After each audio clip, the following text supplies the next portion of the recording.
Apa khabar kau, Mak? Sihat ke semuanya? Cik Noh macam biasa le. Hari-hari sibuk nguruskan rumah tangga. Membasuh, mengemas, masak pagi, petang, siang, malam. Atau apa nak dibuatnya? Si Pak Limang gagak bomo tu memang kuat melantak. Tapi, ni Cik Noh nak khabar ni ada gosip sikit kau, Mak. Dengar ceritanya, Fatin Afifah. Alah, yang berlakon filem tentang datang bulan. Tentang datang bulan pula. Filem tentang bulan.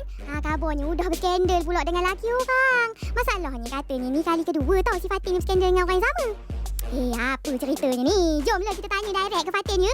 Atau ajunya ya kau, Mat? Actually, the gossip doesn't come from me. It's actually come from other people. Dan sebab kalau I rasa I sendiri yang create gossip tu, I pergi gadung orang ke, pukul orang ke, then maybe orang akan macam, oh tu Fatin Afifah yang kau pukul tu ke? Maybe yes, but dia tak affect I pun actually. Sebab gossip tu datang daripada orang lain yang saja macam boring lah, jom kacau Fatin nak tak? Like that. Jadi kalau I rasa I tak salah and I tak ada kena-mengena dalam hal ni, so kenapa I nak kena prove a point to someone yang memang dia punya intention is untuk pandang buruk pada I? So I don't think I owe anyone any explanation, and sebab tu I decide untuk berdiam diri because it doesn't affect me. Dia cuma nak mengganggu mental I secara mental. So I figure out kenapa I nak kena cakap, so I diam je lah.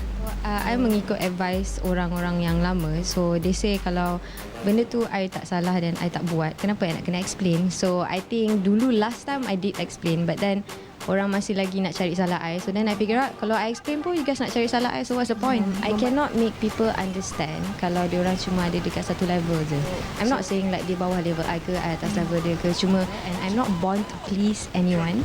So that's why I keep myself quiet, sebab you don't deserve my time. The only thing you deserve from me is my silence. Tu je.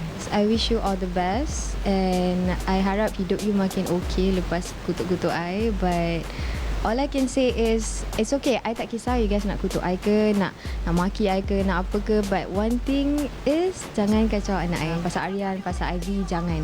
But if you want to talk bad about me, silakan. I buka ruang komen I never hide anything. I tak pernah tutup komen dekat I dekat Instagram ke apa ke. I buka everything. So if you nak kutuk, just kutuk je. I'm fine with that.